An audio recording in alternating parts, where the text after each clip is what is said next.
Temporary duty assignments, what we call TDYs in the Army, can sometimes be exciting, even fun.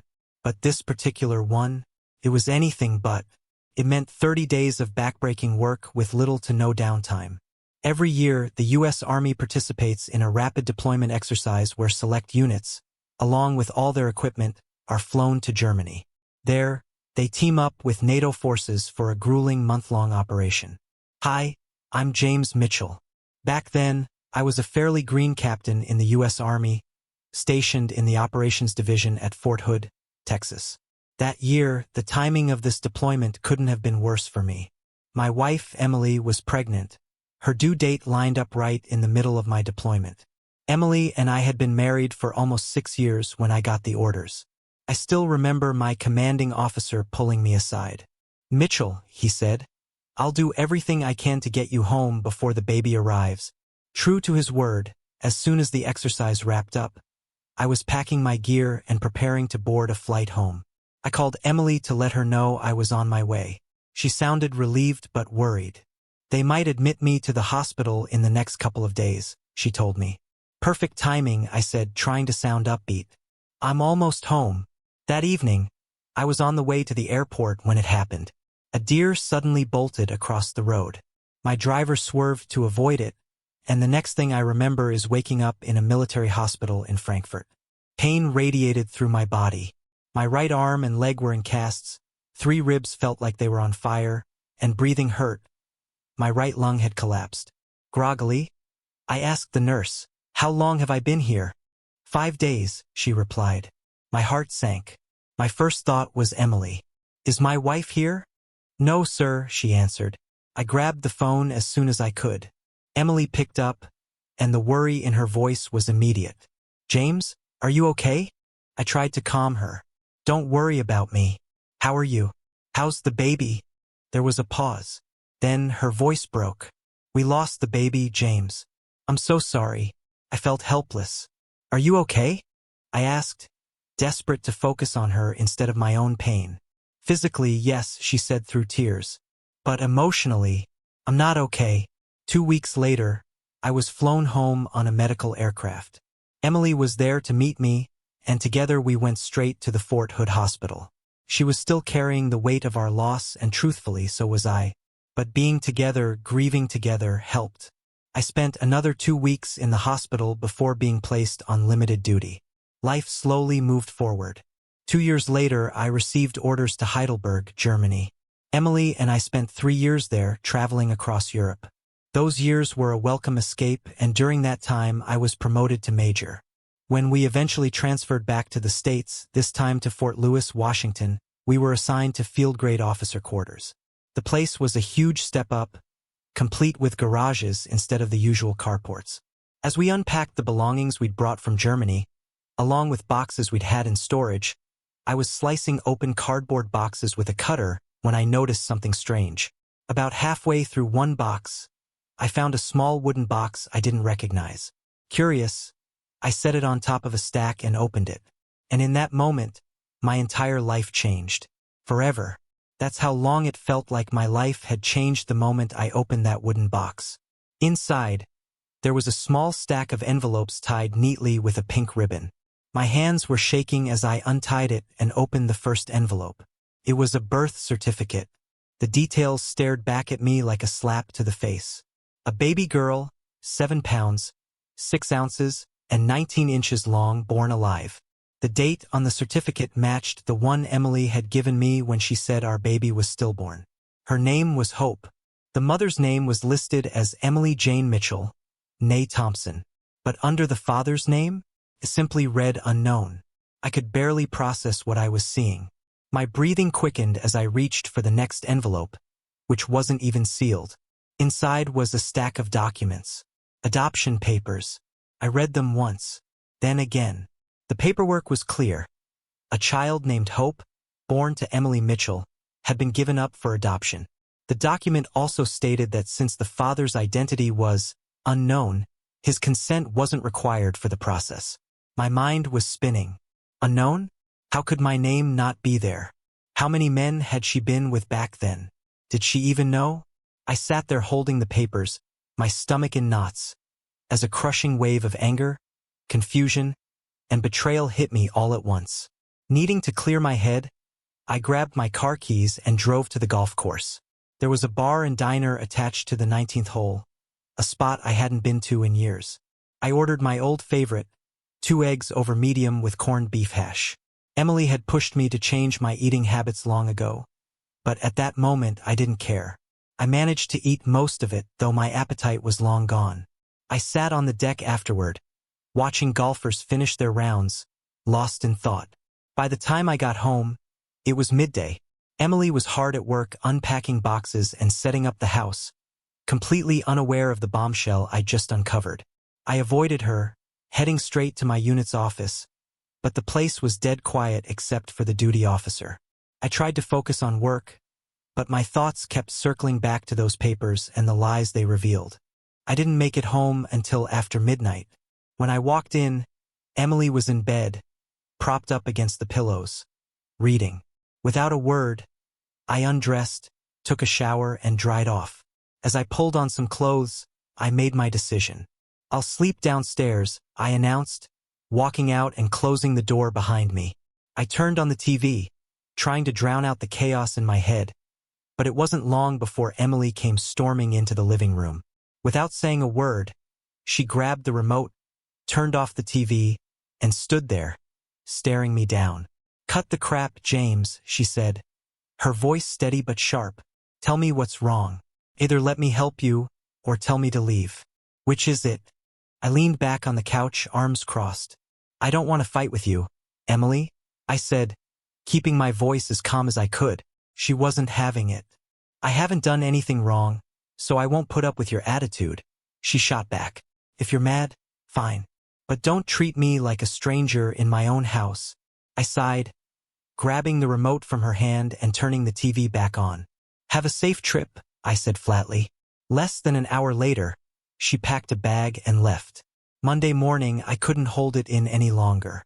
I went to my commander, laid the documents on his desk, and explained everything. He read through the papers, his expression shifting from confusion to shock.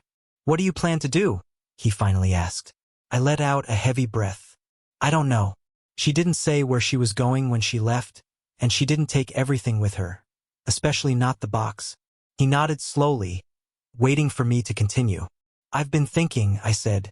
"If there's even a chance this child is mine, I want to find her." "That's a tough road," he warned. "Adoption records are usually sealed tight. It'll be next to impossible to track her down." "I know," I admitted, "but I can't just let it go. I need to start somewhere. After this, I don't trust Emily anymore. I need answers." He didn't argue. Instead, he gave me a long, thoughtful look. "Well," he said finally, "if anyone can figure it out, it's you." I couldn't trust Emily to tell me the truth anymore. That much was clear. My mind was spinning, trying to figure out my next move when, suddenly, an idea hit me like lightning. "Oh my God," I muttered to myself before saying out loud, "I have an idea." I bolted to my commander's office. "Sir, can I have the rest of the day off?" He raised an eyebrow but nodded. "Granted." I saluted, practically ran out of his office, and jumped into my car, speeding home. Once inside, I opened the wooden box again and dumped its contents onto the floor. Among the papers and keepsakes was a pacifier, likely Hope's. My hands were steady as I placed it in a clear plastic bag and sealed it. Next stop, the bathroom. I rummaged through the cabinets until I found Emily's old hairbrush, strands of her hair still tangled in the bristles. I carefully bagged that too. A quick online search led me to a DNA lab downtown in Seattle, and I was on my way. The technician at the lab took the samples without asking too many questions. "We'll call you in about 3 weeks with the results," she said. 3 weeks. Felt like an eternity. Emily didn't call for another day. When my phone finally rang, I picked up with a dry, "Hi. Feeling better?" she asked, her tone sharp. "Better than what?" I shot back. "Better than the idiot I was a couple of days ago?" Her response was immediate. "No. Same idiot." I smirked bitterly, though she couldn't see it. "Well, in 3 weeks, I'll know if I'm going to eliminate you or just divorce you," Her gasp on the other end of the line was audible, but I didn't wait to hear more. I ended the call and ignored the phone when it immediately started ringing again. The next day, Emily was waiting for me when I got home. She met me at the car, furious. "What the hell do you mean by eliminate me or divorce me?" she demanded, her hands planted firmly on her hips. "Exactly what I said," I replied coolly. "I think I deserve an explanation," she snapped. "So do I shot back, crossing my arms. "About what?" she challenged. We stood there, facing off in the driveway, tension crackling between us. "You mean to tell me," I said slowly, emphasizing every word, "that you don't need to explain anything to me?" "That's exactly what I'm saying," she spat, her irritation bubbling over. "Then there's no hope for us," I said, stressing the word hope. Her face changed in an instant. Confusion gave way to realization, and then to panic. "Oh my God," she whispered, her voice cracking. "No, please no." I shook my head, refusing to meet her eyes. "I'll be back in an hour," I said coldly, "and you'd better not be here." She opened her mouth to protest, but I cut her off.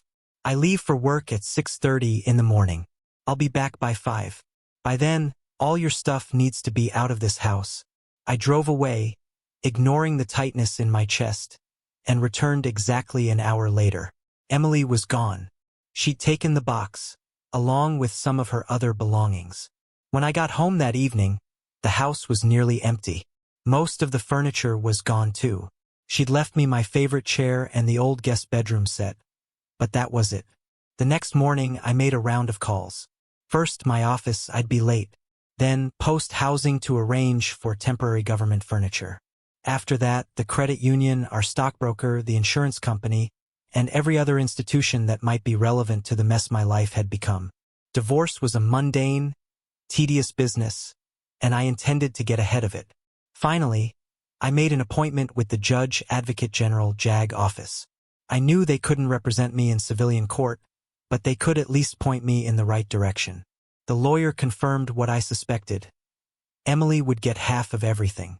We didn't own a house, thanks to living in public housing, but we had enough assets to make the division sting. I wasn't ready to face what came next, but at least I knew where to start. Life carried on, though it felt like I was just going through the motions.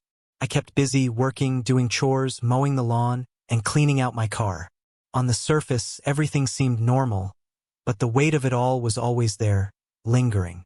One morning, the phone rang. I picked it up. "Hello. Is this Major James Mitchell?" a woman's voice asked. "Yes, it is," I replied. "Major Mitchell, this is Laura from the DNA Analysis Center.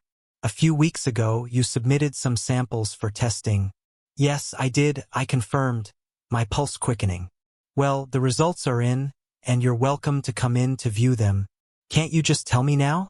I asked, a hint of impatience in my voice. "I'm sorry, sir, but I can't. We need to verify your identity in person. You'll need to bring your ID. Alternatively, we can mail the results to the address you provided when you submitted the samples." "I'll be there as soon as I can," I said, already grabbing my car keys. When I arrived, I introduced myself and asked for Laura. She came out, greeted me with a handshake, and checked my ID. Then she led me to a small room and asked me to wait. A few minutes later, she returned with the pacifier and a folder. "Here are the results," she said, handing them to me. "Sample A is yours, Sample B is from the hair you provided, and Sample C is from the pacifier. After testing, we determined that samples B and C are positively related. However, Sample A is not related to either B or C." Her words hit me like a wave. Relief, anger, and confusion all mixed together. I pocketed the pacifier, took the documents, and left without saying much more than a quick thank you. At least I didn't have a daughter calling another man daddy, but someone else did. The next day, I started making calls. The Judge Advocate General JAG office couldn't recommend specific attorneys, but they gave me a list of approved firms. After 6 meetings, I found the one, a retired JAG officer who had no tolerance for cheating spouses, no matter their gender. I spent over an hour in his office, laying out every detail of my story. When I got home that evening, There was a letter waiting for me in the mailbox. The handwriting was unmistakable, Emily's. James, 3 weeks are up. Emily, that was it.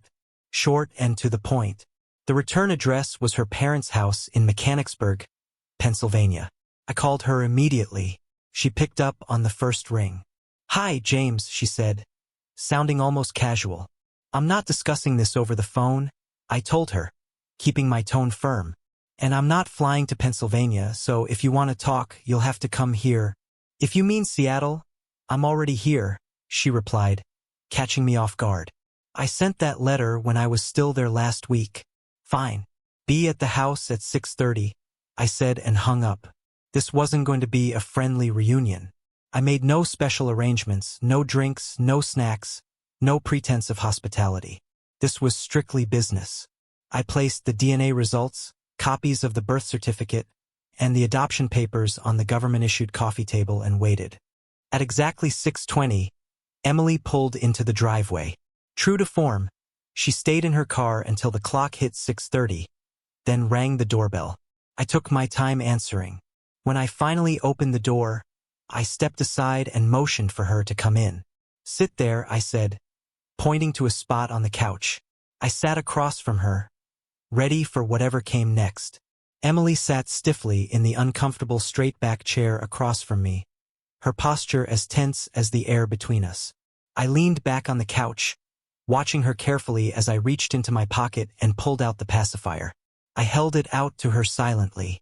Her eyes widened as she grabbed it, clutching it tightly to her chest like it was worth more than gold. "Thank you," she whispered, her voice breaking. I didn't respond. Instead, I handed her a copy of the DNA test results. "You already know I'm not the father," I said flatly. "But here's the proof." She took the papers with her left hand, the pacifier still gripped in her right. Her eyes skimmed the first few lines. "Your sample A, I take it?" she asked quietly. "Yes," I replied, my voice sharp but steady. Without saying a word, I slid the rest of the documents toward her. She leaned forward, her gaze falling on the title of the top sheet. The words seemed to hit her like a blow, and tears welled up in her eyes. Setting the DNA results aside, she picked up the dissolution of marriage application. She began reading but didn't get far before tears blurred the page. "Can I have a tissue?" she asked softly, her voice trembling. "I don't have any," I replied, my tone cold. She looked up at me, her expression pleading. "You're not making this easy for me, are you?" "You cheated," I said bluntly, my voice like ice. She nodded, looking down at the papers in her hands. "How many times?" I asked. Her eyes darted up to meet mine. "Does it matter?" "No," I said after a pause. "I just want to know." She hesitated before answering. "Once. One weekend. It was different, that's all." I nodded slowly, my stomach churning. "Who is he? Does it really matter?" she asked again, her voice quieter now. "Not really. I just think I deserve to know." She shook her head firmly. "I'm not going to tell you." "Do I know him?" I pressed. Her lips tightened. "I'm not going to tell you," she repeated. I stared at her for a long moment, my anger bubbling just below the surface. "So, you'd rather protect him than try to save your marriage?" Emily's hand hovered over the divorce petition. "Our marriage is over anyway," she said, her voice hollow. "Why ruin it further?" I leaned forward, lowering my voice. "Fine, but you have to tell me one thing. Why did you lie about our daughter being stillborn?" She took a shaky breath, setting the papers aside as fresh tears rolled down her cheeks. "When I found out I was pregnant, I wasn't sure if the baby was yours or his," she began. Her voice wavered, but she didn't stop. "I thought about getting an abortion, but I couldn't go through with it." She paused, looking down at the pacifier in her hand. "Over time, I convinced myself you'd never know for sure if she was yours. When we found out it was a girl, I became even more certain. There's something special about the bond between a dad and a daughter, and I was terrified that you'd see the truth, that she wasn't yours." I stayed silent, letting her words hang heavy in the room. "As her due date got closer, I got more anxious," she continued. "What if you figured it out? What if you saw her and just knew? When you left on that business trip, I was relieved. I thought, at least he won't be here when she's born. But then you told me you were coming home early, and my anxiety came roaring back. Her voice broke as she choked back a sob. My emotions were all over the place. Maybe you'd know, maybe you wouldn't. Maybe you'd make it in time for the birth, maybe you wouldn't. I was a wreck. Then she was born. She paused, closing her eyes as if reliving the moment. She was alive. Perfect. They placed her on my chest, and I fell in love with her instantly. She was beautiful, with blonde hair and blue eyes. Emily opened her eyes, meeting mine for the first time in what felt like forever. Just like her father's. I sat frozen, my jaw tightening as her words sank in. You have brown hair and brown eyes, she said softly. And no one in either of our families has blonde hair or blue eyes. I knew she wasn't yours. Her voice cracked, and she clutched the pacifier tighter. But she was my daughter. And you were my husband. I loved you both. But I knew I had to choose. She fell silent, the room heavy with the weight of her confession. I stayed seated, staring at her, wondering how everything had gone so horribly wrong. Between you, I chose you, Emily said, her voice barely a whisper. She looked down at the pacifier in her hands, her fingers trembling. She took a deep breath and continued. The hospital staff helped me when I told them I wanted to give her up for adoption. Within 24 hours, they had the papers ready. They asked me who the father was, and I said I didn't know. They told me it would be easier that way. No need to track him down or get his permission. She paused, tears streaming down her face. I held her for a while, you know. She was sucking on a pacifier when they brought me the paperwork to sign. I bonded with her. God, I bonded with her so much. But I knew I had to tell you something, so I made up the story. I told you she was stillborn, and I said her remains were cremated. Emily's voice cracked as she looked at me. When you came home, I was so shocked you didn't ask for proof. No birth certificate, no death certificate, nothing. You just believed me. I still can't believe it. I trusted you, I said quietly. I had no reason to doubt you. The whole situation was so traumatic. I didn't see the point in asking for documents and making it even worse for us. She nodded, wiping her face. Eventually, we got back to something like normal, and I was almost happy. But a part of me was always missing. It still is. It gets worse every year on her birthday. I'd take out her birth certificate, touch her little footprints, and hold this pacifier. Sometimes, she hesitated, looking down. Sometimes I wanted to put it in my mouth, just to feel closer to her. But it had some of my dried breast milk on it, and I wanted to preserve that. Her eyes widened suddenly, as if she just realized something. Oh my God, she whispered, her face twisting in horror. What is it? I asked. They must have scraped it off at the DNA lab, she moaned, clutching the pacifier tighter.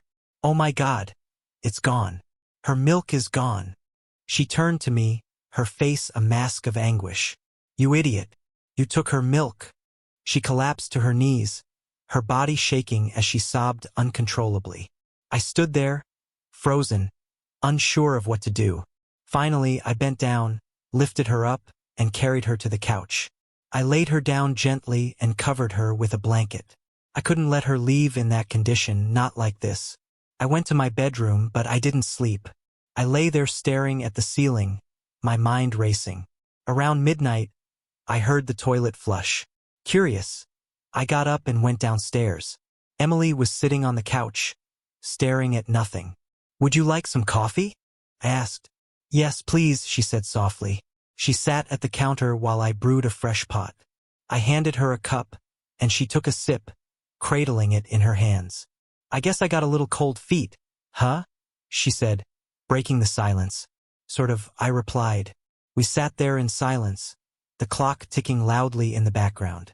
After a while, I noticed her empty cup. More? I asked. Yes, please, she said with a small nod. As I brewed another pot, I asked, Where are you staying? At a motel, she replied. You've been there for more than 3 weeks? No, she admitted. I spent most of the time with my parents. Do they know the truth? She shook her head. No. I lied to them too. I told them you and I were going through a rough patch and that I needed a break. They even paid for my trip. They think I came back to work things out with you. Emily glanced around the room, her eyes settling on the coffee table. Without a word, she walked over, pulled a pen from her purse, and sat down. She picked up the divorce papers, signed them without reading a single line, and stood. "I'll go now," she said simply. She didn't look back as she walked out the door. When I woke up the next morning, it was already late Sunday morning. I spent the rest of the day reflecting on everything that had happened. On Monday, I took the signed divorce papers to my attorney. He filed them immediately. Since then, I've been obsessing over the past, over what might have been, and over the hollow future that stretches out ahead of me. I couldn't stop obsessing over who Emily had cheated with. She never revealed his name or how the affair had even started. It wasn't just the cheating or the pregnancy that enraged me. It was the fact that she defended the guy and flat out refused to tell me who he was. The only detail she admitted was that it had been a single weekend. Thankfully, my packed work schedule helped distract me. 2 weeks later, I returned to Fort Hood, where Emily and I had lived when her daughter was born. Usually, military seminars are grueling, but this one was surprisingly relaxed. We were divided into groups of 3 to work on a collaborative project. With 6 groups already formed, that left 2 of us without a team. Me and a major from Alaska named Mark Peterson. We hit it off almost instantly, as if we'd known each other for years. Mark was stationed at Fort Wainwright, the coldest base in the U.S. Army, but he loved it. He was a computer wizard, and we were so far ahead of the others that we had to slow down just to let them catch up. On Friday of the first week, Mark and I had lunch at the officers' club. As we ate, the conversation turned personal. Mark confided in me about his life. "I cheated on my wife," he admitted, his tone heavy. "She divorced me. Now she's with a civilian, and my kids call him Daddy." I nodded, unsure how to respond. After a long pause, I decided to share my story. When I finished, Mark gave me a peculiar look. "And you don't know who the guy was?" he asked. "No," I said. "She wouldn't tell me. That happened here at Hood?" "Yes. Almost 6 years ago." He leaned back in his chair, narrowing his eyes. "Blonde hair and blue eyes, right?" "That's what she said," I replied cautiously. "Come with me," he said, standing up abruptly. Curious, I followed him to the Manpower Center, where everyone assigned to Fort Hood had to check in upon arrival. We walked straight into the HR director's office without knocking. The woman behind the desk looked up, her face lighting up with recognition. She stood, walking around her desk to give Mark a warm hug. She looked to be in her early 60s, with a lively sparkle in her eyes that made her instantly likable. "Emma," Mark said, grinning. "This is James Mitchell." "Hi, James," she said, shaking my hand firmly. "Hello, Mrs. Turner," I began, but she cut me off with a laugh. "Call me Aunt Emma," she said. "Everyone does." "Aunt Emma," Mark started. "Do you remember a fair-haired, blue-eyed officer who might have been here about 6 years ago?" She tilted her head, thinking. No, not off the top of my head. But I don't always see everyone who passes through here. They all have to check in. But that doesn't mean I meet them personally." She tapped her chin thoughtfully. Then she looked at me closely. "James Mitchell. You were here around that time, weren't you? I remember your name." "Yes," I said, glancing at Mark in surprise. "My wife and I were here back then." Mark smirked. "James? Aunt Emma here has what's called SAM." I raised an eyebrow. "SAM?" "Superior autobiographical memory," Mark explained, as if it were the most natural thing in the world. She can remember just about anything she's ever read, seen, or been involved with. That includes people. Emma chuckled. "It's true," she said. "Some people call it a gift. Others call it a curse." Emma smiled wryly. "Or a curse," she interjected. Mark nodded, continuing, "Very few people have it, but Aunt Emma is basically Fort Hood's institutional memory, especially when it comes to personnel. Isn't that right, Aunt Emma?" "Unfortunately," she replied with a small chuckle. I glanced between them, my curiosity growing. "You remember everything? Like, everything that happens to you?" She nodded. "Jesus," I muttered. How do you even have room for all that in your head? Emma shrugged. We don't really know. It's just always there. Does it have any downsides? I asked. Oh God, yes, she said, sighing. I remember the good, but I also remember the bad. If you're not careful, it can pull you into a deep depression. I can only imagine, I said, shaking my head. Mark leaned forward, cutting back in. Aunt Emma, James here. He pointed at me, is looking for someone who was stationed here around the same time he was. All he knows is that the guy was blonde and had blue eyes. Emma let out a laugh. That's it? No height, no weight, no rank, no assignment. Not even his initials. No, ma'am, I replied sheepishly. Ma'am is a waste of good oxygen, James, she said with a grin. I'm Aunt Emma. Give me some time to think and maybe I'll ask around. Does it matter? Mark looked at me and I nodded firmly. Yes, Aunt Emma. It's important. She considered this for a moment. Okay. Was he about the same age as you were back then? Yes, I said. And he was in the army. Officer or enlisted? I'm guessing he was an officer, I said hesitantly. She tilted her head. So you're not even sure if he was in the service? Could he have been a civil servant? I grimaced. No, I don't know. I'm sorry. I realize it's not much to go on. Emma chuckled, shaking her head. James, there can't be more than 2,000 blonde-haired, blue-eyed men I've encountered here in the past few years. But I'll do my best to narrow it down. She took both our phone numbers, and Mark and I left her office. 2 days later, my phone buzzed with a text from Mark. Aunt Emma has a lead. Call me. I dialed him immediately. What did she say? Mark's voice came through steady and serious. She couldn't recall any soldiers, either officers or enlisted, who matched the description. But she did remember 2 civilians who worked here. One's been with the Office of Post Engineers for over 30 years, so he's probably too old. The other started about 10 years ago and used to head the plumbing department. Now he's in charge of new construction. His name is Ethan Ross. Ethan Ross, I repeated, committing the name to memory. She also mentioned there are about 15 other blue-eyed blondes on post, but their ages don't line up with the timeline. She didn't bother with civilians living off base because she figured you wouldn't have had time to make many civilian friends back then. Ethan Ross, I said again. Mark hesitated, lowering his voice. What are you planning to do? I'm going to meet him, I said flatly. Figure out if he's the guy. And if he is... Mark sighed. Just don't do anything stupid, James. I didn't respond. My mind was already racing. Men who prey on the wives of deployed soldiers are the lowest of the low, right above those who do it while their husbands are actively serving. Ethan Ross just made my list. Those guys overseas deserve the absolute worst fate imaginable.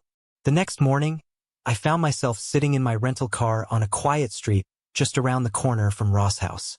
I was praying he was the kind of guy who'd be into golf or a DIY project, something that might send him on a trip to the local hardware store. I'd been parked there for almost 2 hours, feeling my patience wear thin, when his garage door finally opened. His car rolled out and sped off down the street. Thank God, I muttered under my breath. I wasn't thrilled at the thought of staking out all day, but I was ready to do whatever it took.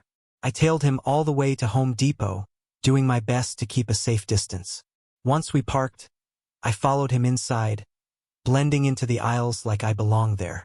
It didn't take long to notice that Ross was a regular. He was chatting it up with employees like he owned the place. Right near the entrance was a small coffee station for the contractors who frequented the store. Ross casually helped himself to a cup, leaning against the counter while shooting the breeze with a salesman. Watching him, my blood boiled. Not only had this guy been sleeping with my wife, but he also chewed gum with his mouth wide open. The sound of his smacking lips was just as disgusting as watching someone spit on the sidewalk. Eventually, the clerk Ross was chatting with got called away to help a customer. Ross drained the last of his coffee, spit his gum into the cup, and walked off, already unwrapping another piece to pop into his mouth. I seized the opportunity. Glancing around to make sure no one was watching, I walked over to the trash can and spotted the cup sitting right on top. Without hesitation, I grabbed it and slipped out of the store. Back in my car, I called Mark. You won't believe what I've got, I told him, trying to keep my voice steady. He laughed. Well, hurry back. I might have something bigger by the time you get here. Intrigued, I drove straight to Mark's place. When I arrived, he was practically bouncing off the walls, waving a stack of papers like a madman. You're not going to believe this, he exclaimed. His grin stretched from ear to ear. No, seriously, you won't. He grabbed my arm, pulling me toward the couch. Okay. Calm down, I said, laughing. Look at this, he said, thrusting the papers in front of me. Actually, no. Sit down first. I sank into the couch, and he plopped down next to me, spreading the papers on the coffee table. See that? Those names? That address? Yeah, I asked, not quite following. That's Grace's name and address, and her family's info. Oh, but she's not Grace anymore. She's Grace Bennett now. His voice was rising again, excitement pouring out. I raised an eyebrow. Okay, and how did you get this? Mark puffed out his chest a little. I hacked into the files of an adoption agency. Do you have any idea how encrypted those are? More secure than the nuclear codes, I swear. I stared at him, stunned. Well, okay, fine, I didn't do it myself, he admitted. My brother did. But it's basically the same thing. At that, I couldn't help but laugh. All right, that's impressive, Mark. But seriously, what am I supposed to do with this? He hesitated, clearly trying to come up with an answer. I don't know, he said finally. Maybe we can blackmail someone? Oh, great idea, I said sarcastically. I can already see the headlines. 2 Army officers try to blackmail a 6-year-old foster kid. Real classy. He flushed, realizing how ridiculous it sounded. Okay, I see your point. But hey, at least we cracked their defenses. That's got to count for something, right? Sure, Mark. It's something, I said, shaking my head as I laughed. I gathered the papers and the coffee cup, taking them back to my quarters. For some reason, I set them on my desk instead of tossing them in the trash. Something told me this wasn't the end of the story.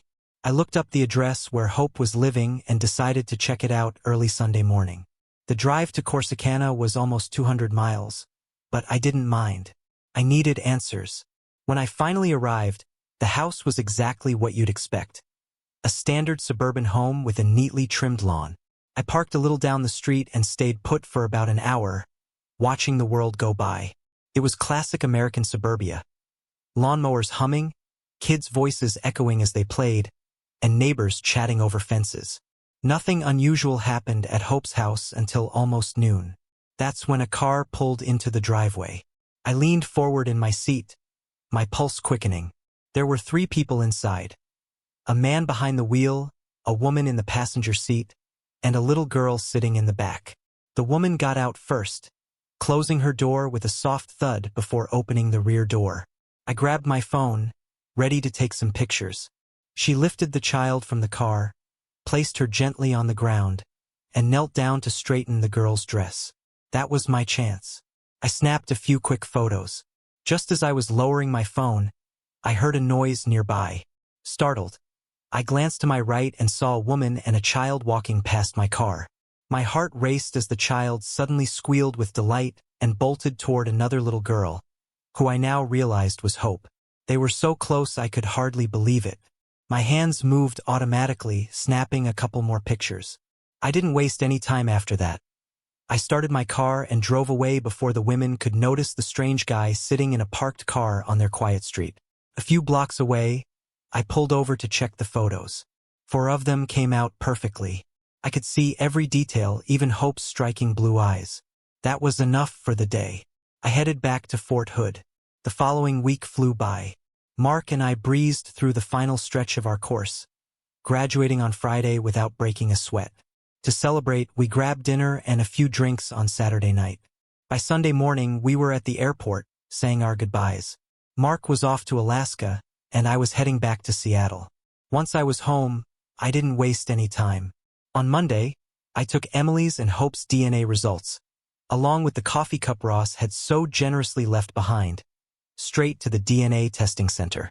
The technician didn't recognize me at first, but when I mentioned the pacifier from my earlier visit, her face lit up with recognition. I handed her everything. The DNA reports for Emily and Hope, plus the coffee cup with Ross's gum still stuck inside. "See you in 3 weeks," I said as I left, though I secretly hoped it wouldn't take that long. Didn't. Just 2 weeks later, she called me with the results. "It's a match," she said confidently. "No doubt about it. Mother, father, and child. I'll wait for the official results in the mail," I replied, trying to sound casual. But my mind was spinning. The test confirmed everything I suspected. Ross was the man Emily had cheated with, and Hope was their child.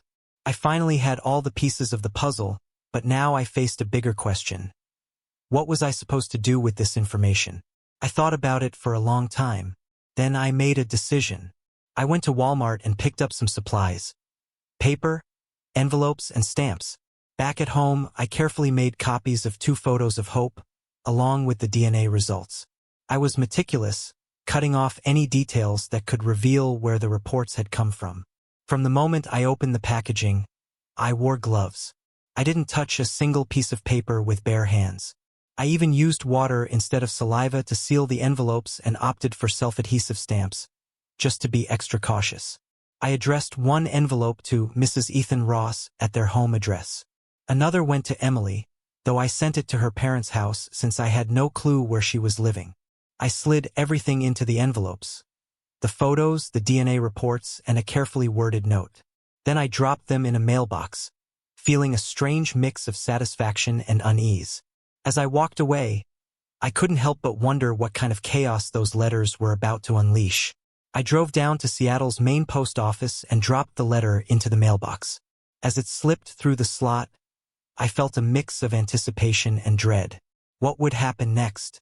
About a month later, I got a call from Aunt Emma. Her voice was sharp and serious. "I'm going to ask you something, and I need an honest answer," she said.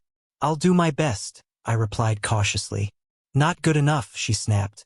"I need the whole truth, no dancing around it. What exactly did you and Mark do to Ross?" "Aunt Emma, I don't mean to sound smug, but what are you talking about? What did we supposedly do to him? Don't play coy. Did you set him up so his wife would file for divorce?" I sighed, realizing she wasn't going to let this go. "All right, here's the truth," I admitted. "Mark had nothing to do with it. This was all me." That wasn't entirely true, but I wasn't about to drag Mark into this. "Well, you've stirred up a hornet's nest, that's for sure," she said, her voice laced with exasperation. "Apparently, when Ross's wife got your little package, she didn't know if the DNA belonged to Ross or someone else, so she took matters into her own hands. She got a sample of his DNA, sent it off for testing, and included profiles for that woman and the baby. When the results came back as a match, all hell broke loose. I sat there quietly, letting her words sink in. "Who was the woman Ross was seeing?" she asked. "My wife," I answered simply. There was a long pause before she muttered, "Oh, Jesus. I had a feeling it might be something like that." She continued, her tone softer now. "He was called into the office yesterday. He's furious, ranting and raving all over the base. His marriage is done for. You sure made a mess." Hearing that his marriage was over actually gave me a strange sense of satisfaction. It wasn't revenge exactly, but it felt like some sort of karmic justice. "I just feel sorry for his family," Aunt Emma added. With Emily and I already divorced and Ross heading down the same road, I felt a strange sense of closure, I told her. After we hung up, I went to the box of papers Mark had given me. I folded them neatly and tucked them away with other things I no longer needed but couldn't bring myself to throw out. Life moved on after that. Over the next few months, I went on a couple of dates, but nothing serious came of them. I focused on myself and kept busy with work. 2 years later, I found myself back at Fort Hood. It surprised me. I'd expected an overseas assignment like most of my classmates.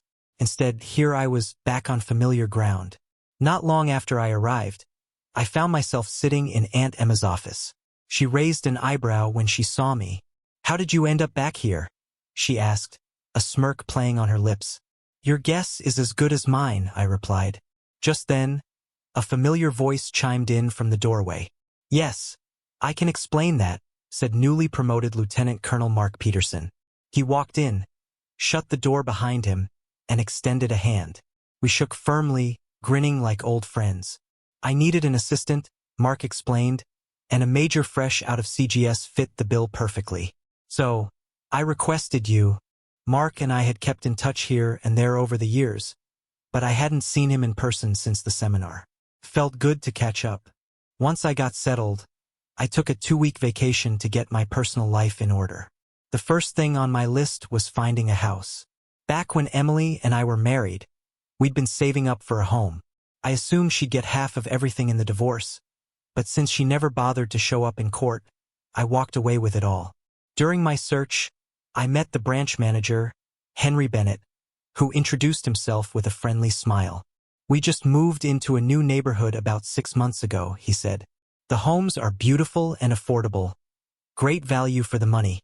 I nodded politely, but his words lingered in my mind. Something told me this wasn't the last time I'd hear about the Bennetts.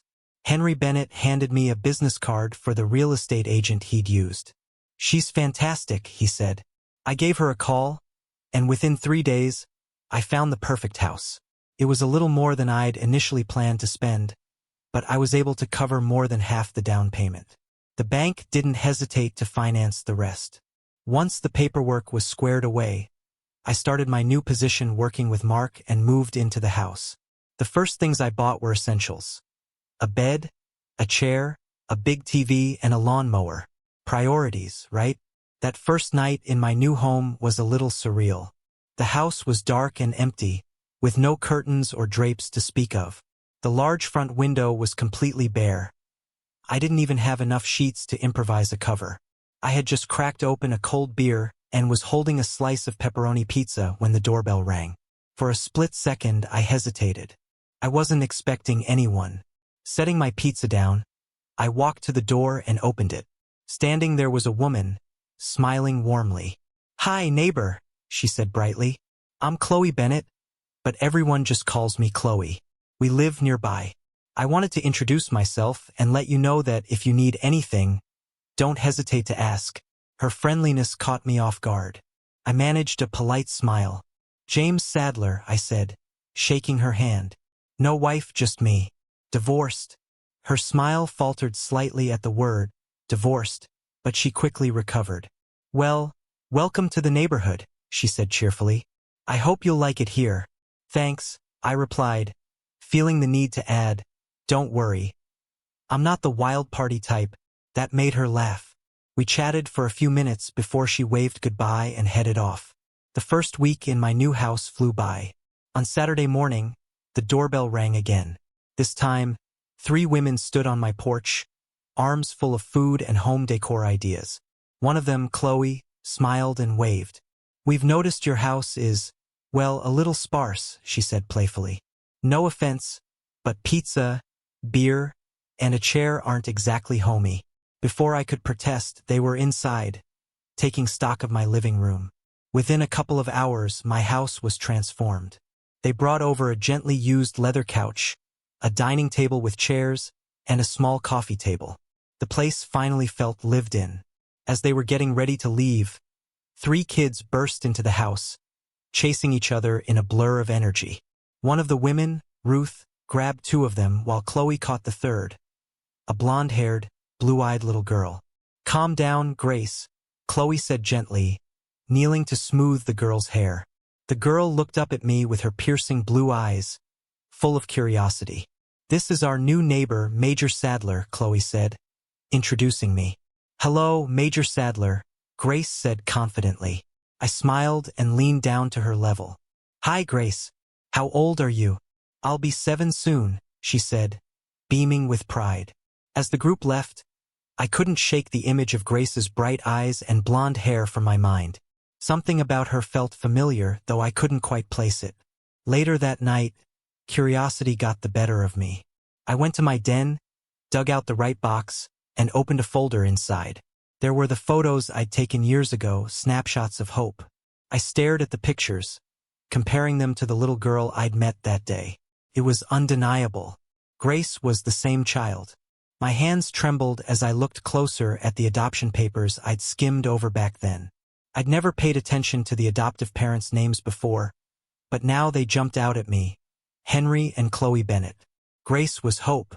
Over the next few weeks, Chloe and her friends continued helping me decorate my house.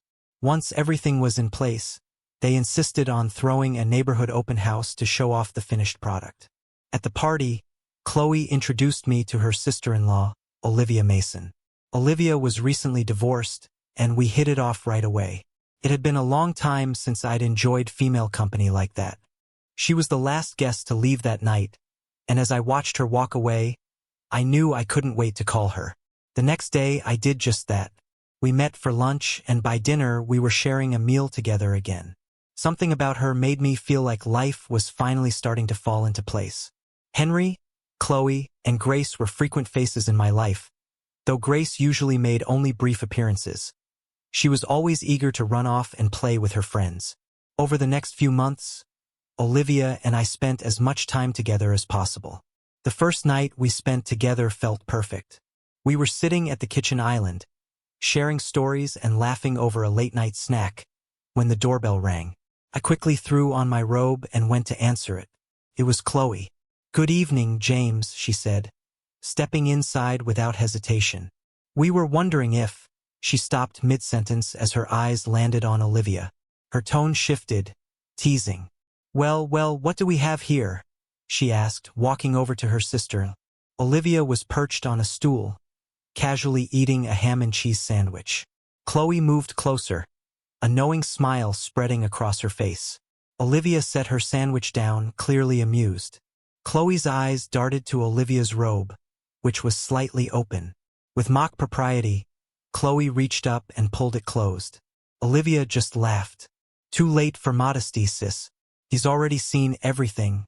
Chloe's eyebrows shot up. "Well, I guess he's..." "Never mind," Olivia interrupted, still grinning. I decided it was the perfect time to excuse myself and went upstairs to get dressed. When I came back, the two of them were deep in conversation about my bedspread, of all things. As soon as they noticed I was dressed, the chatter abruptly stopped, and I was left wondering what exactly had been said. The following weekend, Henry and Chloe asked Olivia if she could babysit Grace while they went out to dinner. That evening, we were sitting in the backyard, watching Grace play in the sandbox.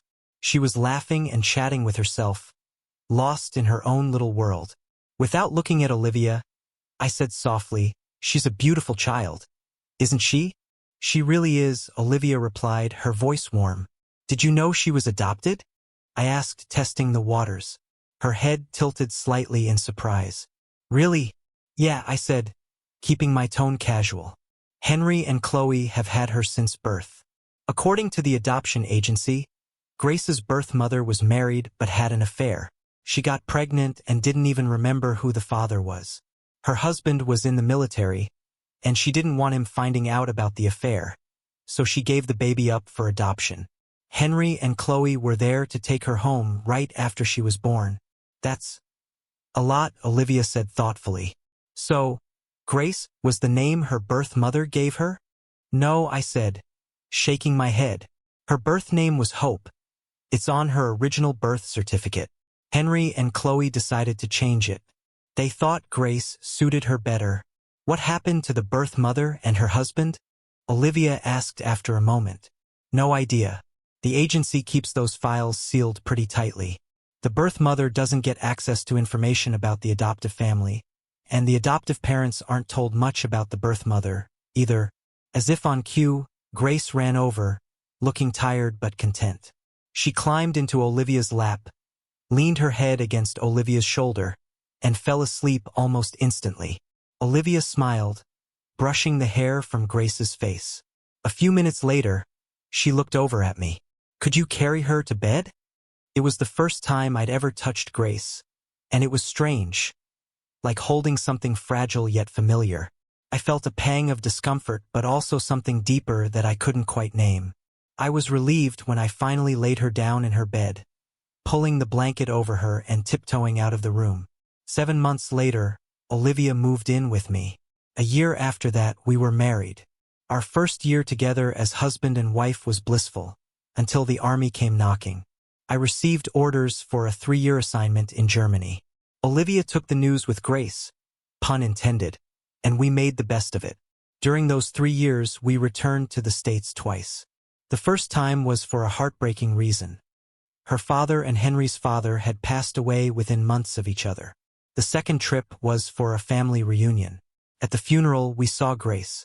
She had grown so much, but her eyes and smile hadn't changed. They were as bright as ever. At the reunion, however, she wasn't there. Chloe explained she was away at camp, and though I nodded, I couldn't help but feel a twinge of disappointment. 3 years passed quickly, and just as we were settling into life abroad, I received new orders. I was transferred to Fort Bragg, North Carolina, where I was assigned as the new lieutenant colonel at the post headquarters, serving as the executive officer to the post commander. Normally, this position would go to a full colonel, but in the military, you don't question your luck. To help me settle in, the staff set up a series of briefings with different departments that support the post. One of those briefings was with the Postal Engineering Department. When I walked into the conference room, the department representatives, including the postal engineer himself, were already seated. I took my place, and then a blue-eyed civilian with graying blonde hair stood up to start his presentation. He introduced himself as Ethan Ross. I'll be honest. When I heard his name, my heart skipped a beat. He spoke for about an hour, but honestly, I don't think I heard a word he said. My eyes were fixed on his face, and it was obvious he noticed my intense stare. At the end of his presentation, he asked if anyone had any questions. I couldn't help myself. I blurted out, "Mr. Ross, have you ever been to Fort Hood?" He nodded. "Yes, sir, I was part of the engineering department there." "Did you enjoy your time there?" I asked. "Yes, sir," he replied, looking increasingly uncomfortable. "Why did you leave?" I pressed. He shifted uncomfortably in his seat. "That's personal, sir." I smiled, leaning back in my chair. "Fair enough. I just like to know the people I work with." I paused, then added, "I seem to recall a bit of a scandal in the Fort Hood Engineering Department a few years back. Do you know anything about that?" He hesitated. "I vaguely remember something. Maybe someone cheating, if I'm not mistaken." "Well, thank you for the briefing," I said, standing up. "If you need anything at headquarters, don't hesitate to reach out to me." I pointed to my name tag, Mitchell S. Adler, James Mitchell. "Wouldn't want you to forget it." Recognition dawned in his eyes, his face turning several shades of red and gray. He looked like he had just seen a ghost. I gave him a nod and walked away. Later that afternoon, I learned that Mr. Ethan Ross had requested a transfer. Unfortunately for him, that request had to go through me. The next day, I received his transfer request and wrote in large letters, "I have plans that require Mr. Ross's expertise. He will play a key role in these plans." The following day, Mr. Ross submitted his immediate resignation, which I promptly signed. As time passed, my love for Olivia grew deeper each day.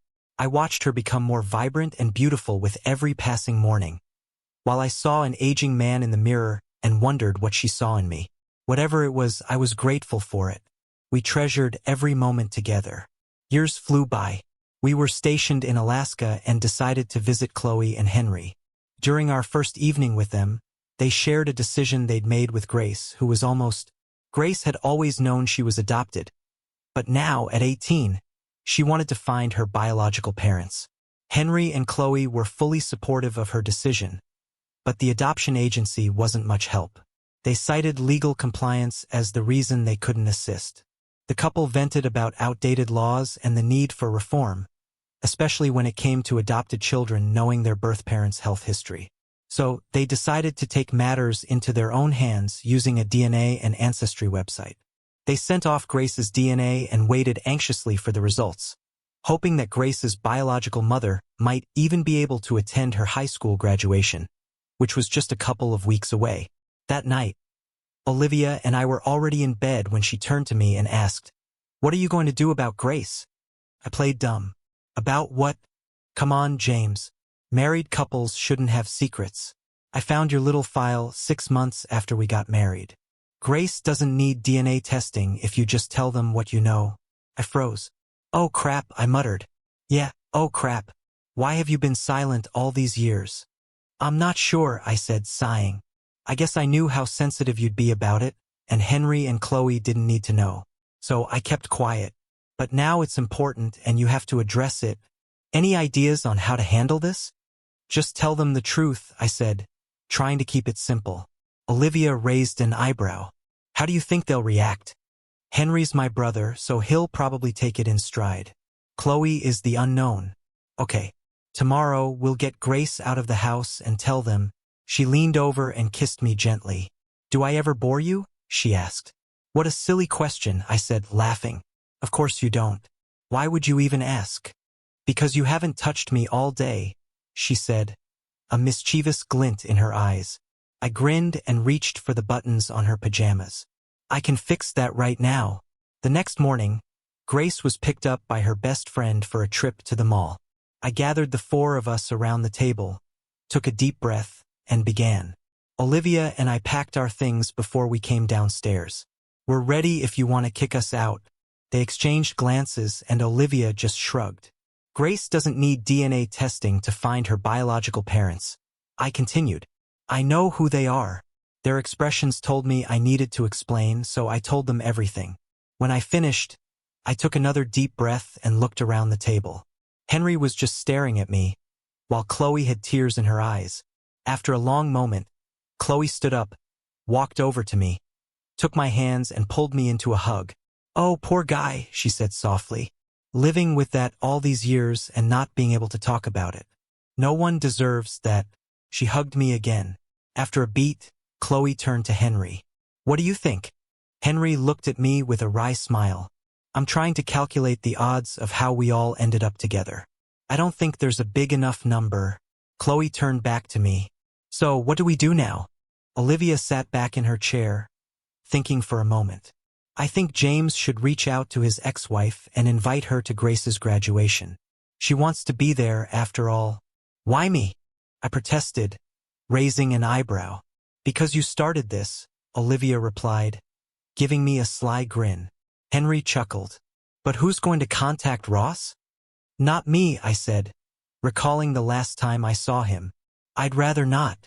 Olivia was surprised. You never told me about that. I didn't realize you knew the whole story, I said, leaning over to kiss her. I love this woman, I thought. Later that day, when Grace returned, Henry and Chloe filled her in on everything. She was both nervous and excited, and she insisted we keep moving forward with the search. The only way I knew to get in touch with Emily was through her parents, if they were still around. I waited until Monday morning and reached out to a private investigator. I asked him to help me track down Emily's parents, as well as Ethan Ross. It only took him 2 hours to get her parents' phone number, but it took much longer to find Ross. I called Emily's parents, reminded them who I was, and explained I needed to talk to Emily. I gave them my number to pass on to her. Less than an hour later, my phone rang. Hello, I answered. This is Emily Harris. I was given this number. Hi, Emily, it's James. James? Wow, how's it going? She sounded surprised. Actually, I'm doing great. How about you? I replied. Very well. So, what's this about? She asked, her tone shifting to curiosity. I need to talk to you about something really important. Okay. But not over the phone, right? She replied, sounding skeptical. Right? Let me know where we can meet, and we'll talk in person. Explain it to me. We haven't spoken in years, and suddenly you have something so important that it needs to be discussed face to face. I'm sorry, Emily, but I can't do it over the phone, I said, my tone firm. James, I'm not buying it. Okay. But just remember, I'm giving you the chance to talk. This is your shot. A chance at what? She asked, clearly confused. Come on, Emily. What this is about is in person. Fine, she said after a pause. Wait. Okay, damn it. We live in Vegas. That's better, right? That works, I replied. I'm flying out tomorrow. I'll call you when I land, and you can decide where we meet. The next day, we met in the lobby of the Bellagio Hotel. I guess she wanted plenty of witnesses. Hi, Emily, I said as I approached. Hello, James, she replied, a little nervously. This is my husband, Daniel. Hi, Daniel, I said. offering a polite smile before turning back to Emily. I need to speak with you alone for just 10 seconds. Daniel didn't move, and Emily replied, whatever you have to say, you can say in front of Daniel. I took a deep breath and said, this is about the baby you had. She turned pale. Can we still talk? She asked, her voice shaky. Yes, I said calmly. He knows about her.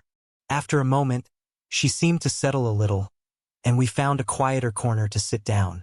We ordered some wine, and as soon as it was poured, I took a deep breath and began. Her name is Grace. She's graduating in 2 weeks, and she wants you to be there. Daniel and I watched as Emily went completely pale and fainted, her wine glass still in hand. Daniel quickly set her glass down and gently patted her cheeks until she came to. What did you say? Daniel asked, his voice laced with concern. I repeated what I had just told Emily and then showed her a picture of Grace. The moment she saw it, she started crying, gently touching the photo. She's beautiful, Emily whispered. Where did you get this? I took it yesterday in her living room, I replied. You took it? How? Why? She asked, clearly confused. I recounted the entire story for her, including our failed attempt to track down Ethan Ross. She hadn't known I knew his name, and she was initially shocked. Her surprise quickly turned to anger. Why didn't you ever tell me? Why did you keep her from me all these years? Her voice grew louder. Daniel, sensing the tension, jumped up. Calm down, Emily. You gave up all rights to her. James isn't doing anything wrong here, but you need to chill out. Emily took a deep breath, trying to calm herself. When can I see her? At her graduation. If you want to come, of course, I said. Can't I see her sooner? She asked, hopeful. You both need time to adjust. How about the day before? I suggested. She smiled through her tears. That would be wonderful. Now, how about I take a picture of you so Grace can see what you look like? I asked. We found a spot outside, and Emily posed for the photo. As I started to leave, she rushed over, pulled me into a hug, and kissed my face and head. Not too demonstrative, is she? Daniel said, laughing. I couldn't help but smile. I decided I liked him. That same afternoon, I flew back to Alaska. When I saw Grace, I showed her the picture of Emily. She's beautiful, Grace said, her voice full of awe. Grace was nervous but also excited. For the first time since I'd known her, she hugged me. Thank you, Uncle James, she said softly. Now we know where you get your beauty from, Chloe said, giving Grace a hug. Grace then looked up at me, her voice tentative. Do you know what my birth father looks like? The other adults at the table looked at me with wide eyes, waiting for my response. I thought for a moment before answering. You got your blonde hair and blue eyes from him, I said. There was a collective sigh of relief around the room. We had only taken a week's vacation, so I had to return to Alaska. Olivia stayed behind to help everyone prepare for the big day, and I promised to be back 2 days before graduation. The day before I was due back, I received a call from the private investigator. The most he had been able to find out about Ross was that after leaving government service, he took a consulting job in a Middle Eastern country. Like several other American consultants, Ross disappeared shortly after arriving and hasn't been seen since. I met Emily and Daniel at the airport and drove them straight to Grace's house. When we walked in, Grace was standing in the middle of the living room. I let Emily go ahead of me. The two of them stared at each other for a long moment before Emily spoke. I brought you this, Emily said, pulling a small pacifier from her bag. It belongs to you. I thought you might want it back.